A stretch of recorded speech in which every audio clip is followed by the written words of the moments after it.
Hello, everyone. Welcome to this episode of Modern Business Operations. I'm your host, Seth Colaner, and I'm here with Heather Fotch, the toner queen, which you may have surmised from her headgear. Heather, why don't you just introduce yourself a little bit? Tell us a bit about your background and your current role.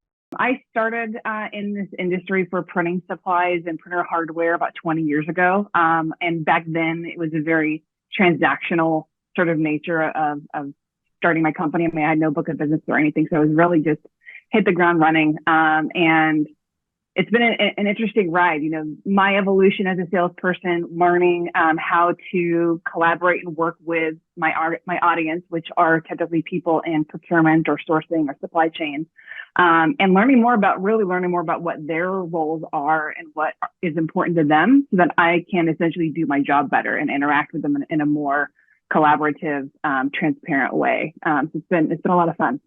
That's great. Well, and I want to talk as we lead in here and not gloss over the 20-year thing. So you founded this company 20 years ago, which is I did. an eternity in tech. Just tell us a little bit about what that journey's been like. Oh gosh, right out of college, and I didn't go to school to be in sales or running a business or anything like that. I actually, even in my college years, I didn't even take any business classes or marketing, any of the things that probably would have helped me along this journey. My major was animal sciences, so I was all math and science in my college years. And it was in my last year of school before I was going to get ready to apply to vet school that I realized, and I'd already been spending time like volunteering in the different departments within the vet school that was at UC Davis. So I'd had an idea of like what to expect in radiology and surgery and all those other units.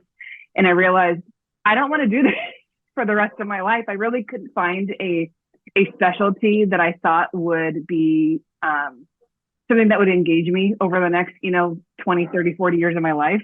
So I thought, I'm not going to commit another 4 or 5 years of college and, upwards of $200,000 in tuition and not know that I was not going to be fulfilled and happy. So I took a break after school was over and decided, okay, I'm just going to, I'd had another person in my life at that time, and we decided, okay, let's start this company. At that time, printer supplies was a really kind of a dynamic and growing industry.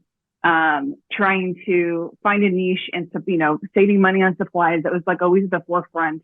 But what I learned in the first few years is you pigeonhole yourself as being a transactional supplier. And that was never my goal. I'm a very much more of a relationship type person. So most of my clients have been with me the entire 20 years that I've been in business, which is amazing to me. And it's because that I foster those relationships and I nurture them, and we do that together.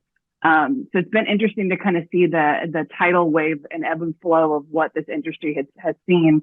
The pandemic, for sure changed the landscape of how people purchase supplies and what they're ordering and what they're using in the office, whether they're still, remote or work from home, or where they went, full back into the office or not. So it's been kind of interesting to see, especially the last 5-10 years, how our industry has changed.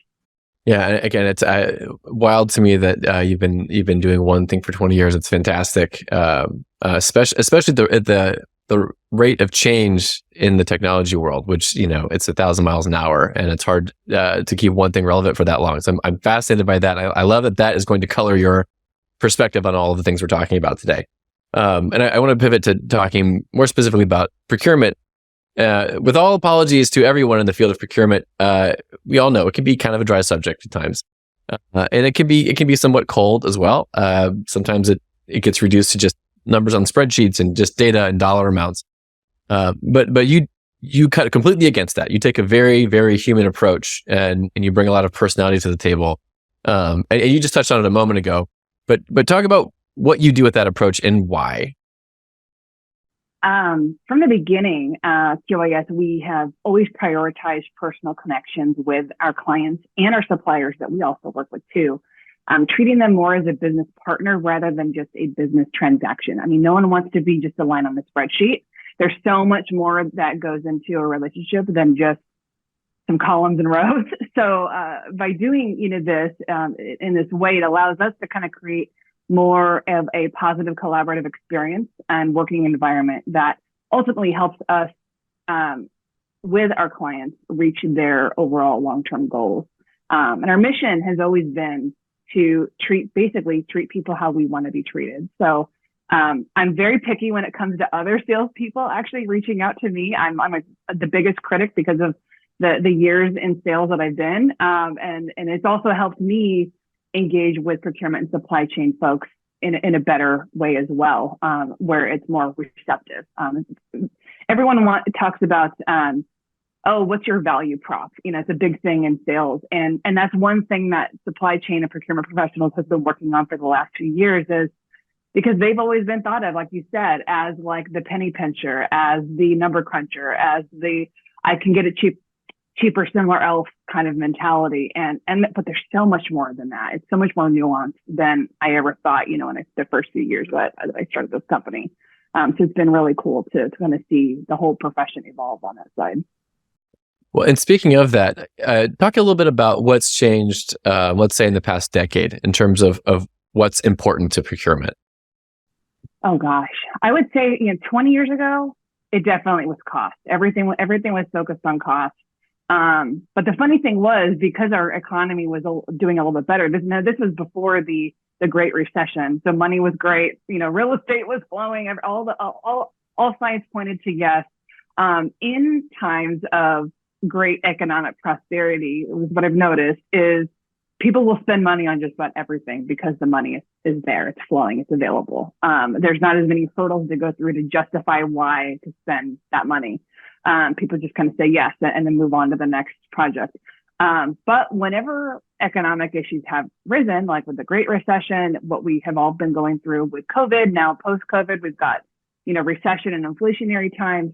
That's when people pay more attention to pricing and costs and lowering costs and reducing overhead and all of those things. So it's been this sort of wave of whatever's happening in our economy, however well we are doing business-wise, is how much money people will spend. So I've actually had my best growth period during times of recession or inflationary periods, because all of a sudden, like the C-suite guys are like, hey, we need to rein in some of these costs.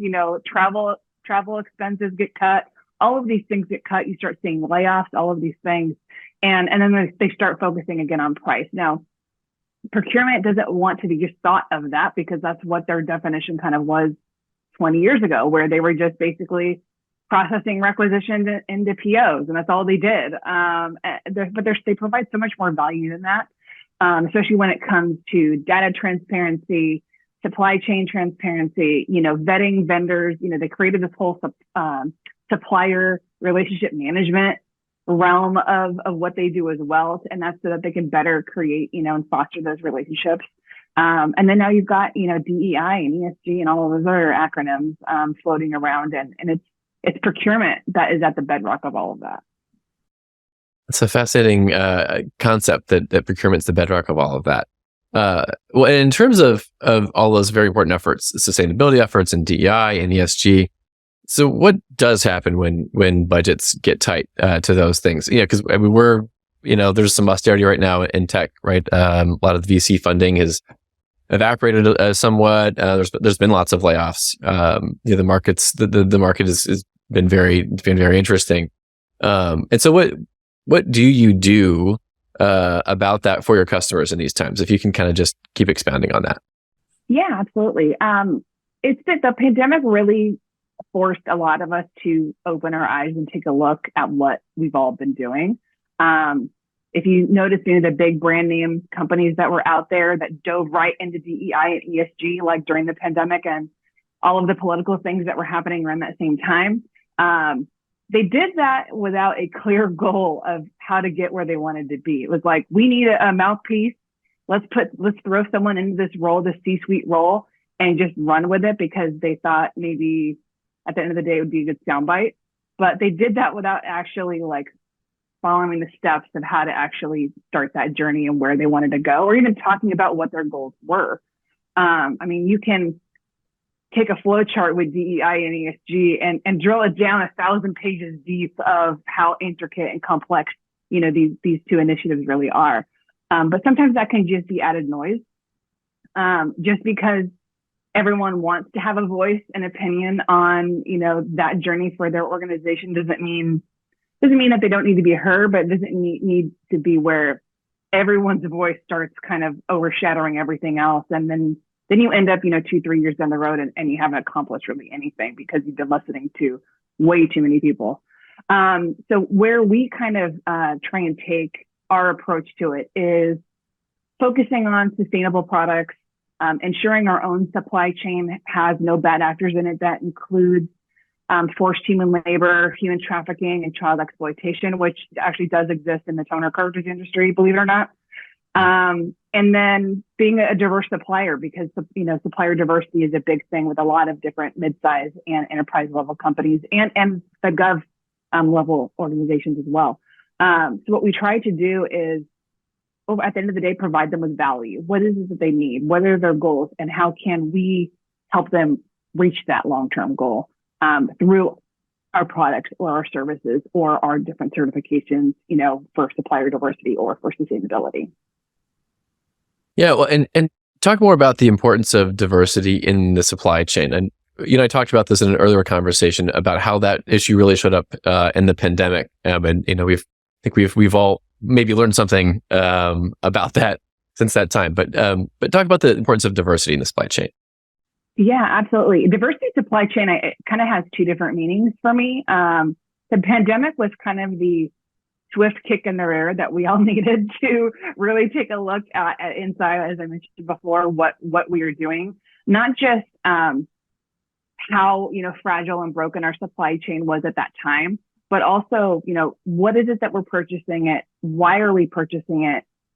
Where are we purchasing it from, and where in the globe does it actually come from? Like, how are all those pieces? And we were kind of talking about blockchain a little bit, kind of encompasses, supply chain transparency.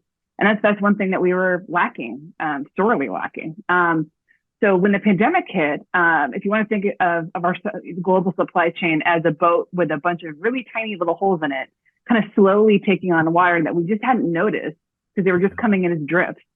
Then the pandemic hit, and it was like all of a sudden all those holes became like 1-inch holes, and the water started coming in much, much faster. So at the time, for a long time, a term called supplier consolidation in that framework was really something that a lot of organizations, government and private companies were doing. They were trying to focus on, let's reduce the amount of suppliers that we have so we can focus our pricing and get better volume, from those smaller amount of suppliers, and overall lower costs across the board. It's going to be so great. It's going to be amazing. All of these things. Well, when the pandemic hit, when you're, first and second row of supply prime contractors that you are sourcing your supplies for, whether it's for direct so that you can make your own product and sell, or indirect, for stuff that you need to actually run the operations of your company. If those two suppliers couldn't provide you with something because their own supply chain was broken, like, that was the issue. It was not just your supply chain, but like your supplier's supply chain and their supplier's supply chain all the way down the road. And that's kind of where I think supply chain transparency really took a forefront in data, clean data. All of those things are like hot topics right now with procurement and supply chain. So really it's like, if you can diverse your supplier base in the number that you have, I'm not saying you have 100 that can provide the same thing, but when something like this happens, a global pandemic, and I'm sure this isn't going to be the last one that our humanity faces over time, it's making sure, like, not only do you have the number who can supply you with things if something somebody is out of stock of something, but also you can rely on the risk management that they've also done within their supply chain.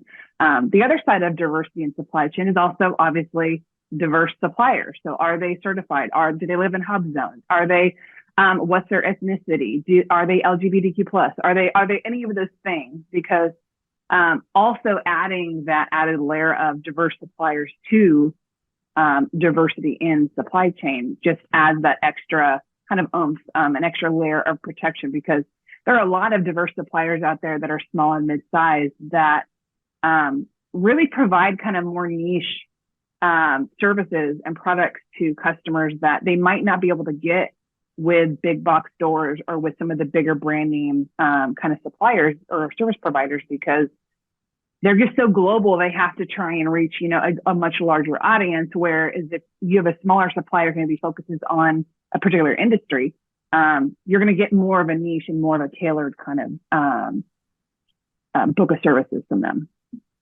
It's interesting. It struck me that the first part of the diversity issue mirrors just like any kind of investment strategy, right? Like you can't just have one investment account. You're supposed to have many in many different areas, right? For all those reasons, in case something falls through or something crashes or whatever the case may be. That diversity protects you. Well, and the other thought I had listening to you talk about that was the second part that mirrors a lot of the software solutions out there, right? That there's big all-in-one offerings, and then there's a lot of little point solutions. There's lots of pros and cons to each, right? Like sometimes a point solution is perfect because you just need this one thing. You need a solution that knows it inside and out and can solve all the tiny little problems. And sometimes you just need some kind of all-in-one to cover everything for you. So I'd find that fascinating. And talk more about the transparency issue in terms of what's the need there, and then what are the technologies around it? Because you mentioned blockchain before we hit record. We were talking just about this and that, and blockchain came up. I haven't had a conversation about blockchain in some years, to be honest. It's something that sort of fell out of the hype cycle for most of us, I think. And a lot of the conversation now about the technologies that are coming into lots of different fields, including procurement, are very much about automation and AI. But talk about the transparency issue and the technologies that are involved, including, I guess, blockchain. It's been pretty interesting. In the last decade, I feel like there have been so many more procurement and supply chain related software companies, tech popping up. We've always had Ariba, we've always had JD Edwards, we've always had SAP. All of those big companies Oracle have always been around to provide very blanket, wide, CRM, ERP, all of those things for everybody. But what I've kind of noticed in another industry too, and I'll touch base that in a second. Procurement kind of is its own field. They require their own sort of set of rules so that they can collect the right data. And really, all blockchain to me is my understanding of it, which is not high level, but from what I understand of it, it's just about data transparency. And you can really correlate that with any industry that's out there. If you want to talk about supply chain or finance, any of those sorts of other avenues where you need to know all the way down the chain, the blockchain, where something was, where it came from, who made it, what's it made of, where did those components come from that it's made of, all those tiny little things. So I think blockchain, the word blockchain has kind of morphed into data transparency, and now it's a little bit more digestible. So now you're seeing, predictive AI and predictive procurement, by all these companies, Jagger and CVO and, Tealbook, all of the Coupa, all of these big companies are coming out. SourceDay, is another great company too, coming out with these solutions, for procurement. And it's really about trying to find the right ones to bring in, because obviously it's the thing with right now in our economic times, you can't just spend money willy-nilly. I mean, 10 years ago, companies were buying software after software after software with 1,000 or 5,000 or 10,000 licenses to it, and getting themselves in, and maybe 3 or 4 years in, they realized, God, this is really not the right fit for us. I had a client that went through that a couple of years ago, and it was a painfully expensive project that they ended up just abandoning. And now they're much better, but it's data and everything. It's such at the forefront of what procurement is. I've got a really good friend, Susan Walsh, with the classification guru, and all she talks about is cleaning up dirty data. And she's such a character, and she brings her personality, to the forefront. And that's kind of what I try and do with myself as well. Like you said, I've been doing this for 20 years. I'm kind of a nerd when it comes to printer toner and maximizing value with your hardware, and how to really streamline things. And so that, a friend of mine dubbed me the toner queen, and I just kind of ran with it because it was fun. And I get to wear a crown, because who doesn't want to wear one of those? I had some, nifty suits made. So when I go to conferences, I'm kind of donning the whole persona. But it's been so fun to kind of get myself out there and in a whole new way than what I was doing when I first started 20 years ago. There wasn't really LinkedIn. I didn't really get on LinkedIn until like maybe late 2010, like 2009, 2010, I think is when I first got on it. And it's evolved so much as far as social media goes, and how we digest content and everything. So, I mean, there's so much information on LinkedIn when it comes to data transparency and predictive AI and all of those things. There's really no excuse now not to be informed on what's happening and how procurement supply chain are changing every day. I'm glad you mentioned Susan. She's been on the show. We had a good conversation very recently, actually. And so, in terms of the transparency issue, like there's two sides to it, right? And correct me if I'm wrong here. One side is you need to see where everything is so you can do the job, do it well, and then there's the auditability side too, right? Am I wrong to think that those are maybe equally important, or that they're both just very, very important, and you have to think about both of them? I think it depends on the size of your company. Like I'm working in, I've clients that are in dental and healthcare, and their needs at a procurement level are a little bit different than businesses in other industries. So I've been working, and this is the parallel I was kind of talking about before. They don't use the same software that traditional procurement teams use. They use one that is geared towards dental and healthcare because they have HIPAA and all these other things involved. So there's a little bit more compliance and stuff involved on that end.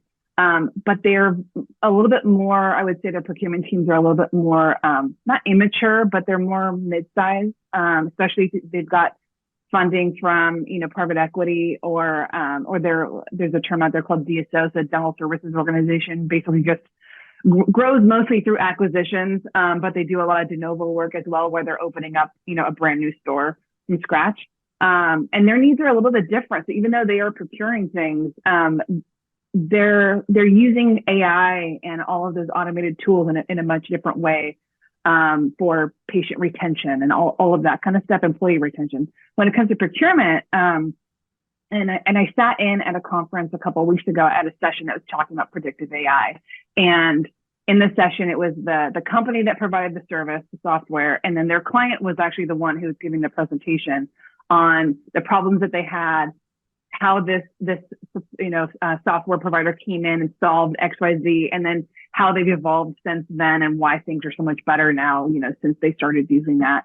But one of the things I kind of found interesting was, like, somebody asked in the crowd, well, how do you get, what if something changes? How do you get from A to Z, A to B, A to C? And they're like, well, you have to tell it.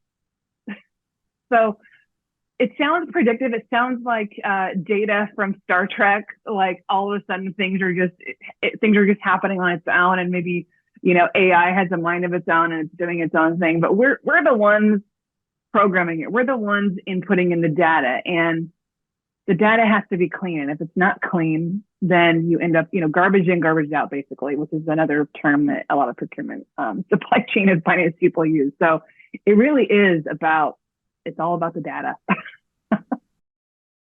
We're pivoting to the boilerplate question portion of the show. What's the best advice you've received in your career? Man, early on, I was I was much more of an insecure person. I was 22.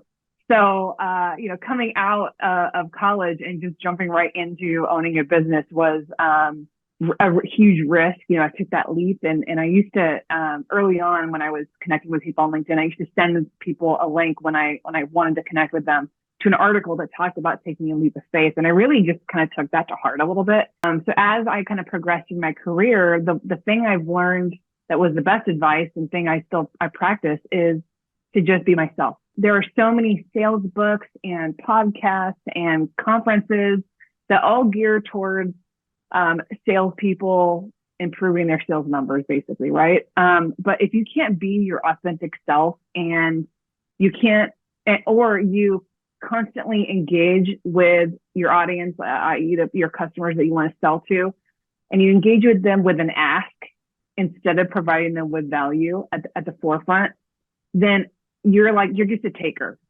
And they get hit with, cold calls and cold emails day in and day out with people who want something from them, right? No one, if you were at a party and you didn't know anyone you knew one person in the room, and that one person introduced you to someone else so that you could grow your network, right? After you said, "Hey, my name's Bob. Hi, I'm Hillary." Whatever, you exchanged quick pleasantries. You wouldn't then ask that person for a really big favor, right? I mean, and that's essentially what a lot of salespeople do. We assume that the customer we're going after has a problem that we can solve, and they might not. So, like, if you're in sales and you're getting ghosted and you're sending out, a million follow-up emails, or right away, if you do get your connection accepted by someone that you're trying to sell to, and the first thing you do is ask them for, time for a demo or any of those things so you can show them what you do, you just totally like missed the mark. You're speaking to a blank wall because you're not going to get the response that you want. So what I've learned is be myself and provide value. I mean, that's really what it comes to. Is like the last 10 years, I've been spending a lot more time on LinkedIn, mostly because that's where my audience is. And learning about what is important to procurement and supply chain, and not just indirect buyers, because that's who buys my particular product, who buys my category of products. But as a whole, what are the things that they are struggling with? What are the things that they worry about? So when I look at the next calendar year and I'm going to conferences, 9 times out of 10, the ones I'm going to are procurement or supply chain related conferences, because one, that's where they're all at.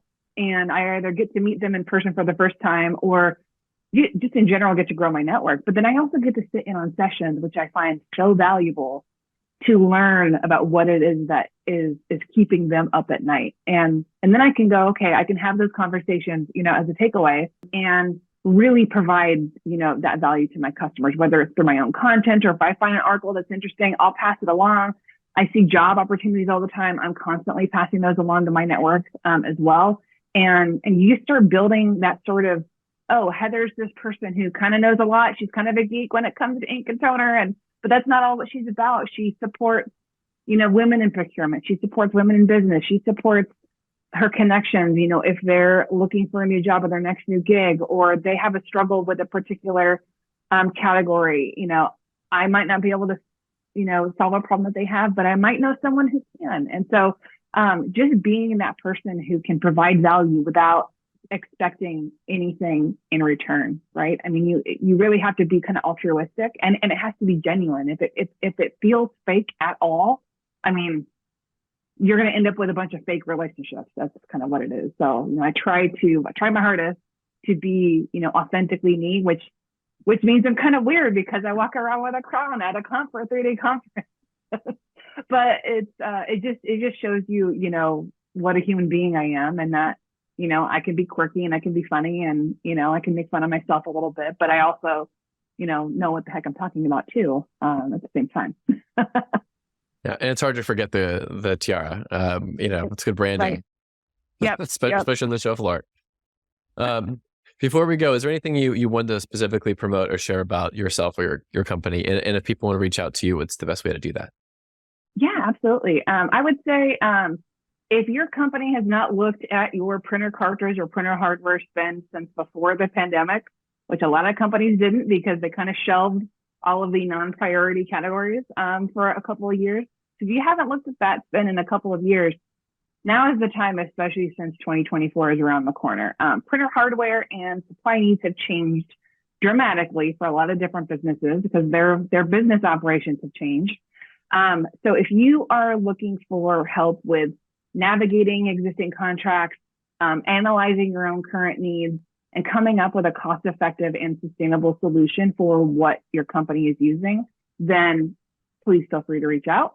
You can reach out to me via email. It's just heather.fotch@qualityimagingsolutions.com. You can check us out through our website. We have a blog as well on there, which we post regularly, different industry topics, a lot of procurement related things on supply chain as well, sustainability, supplier diversity. But I would say for the most part, I'm primarily on LinkedIn. So feel free to reach out and send me a connect request. I love connecting with people and learning about what they do. And if I can help, someone in any way, I'm happy to do that. Even if it's through like network connections. So I would say LinkedIn probably is like the number quick way to reach me. But I'm always available, on our website or via email as well. Great. Well, Heather, thank you so much for joining us today and sharing your perspectives. Heather Fotch, the Toner Queen. Look for the tiara at a procurement conference near you soon. Thank you so much. Thank you, Seth.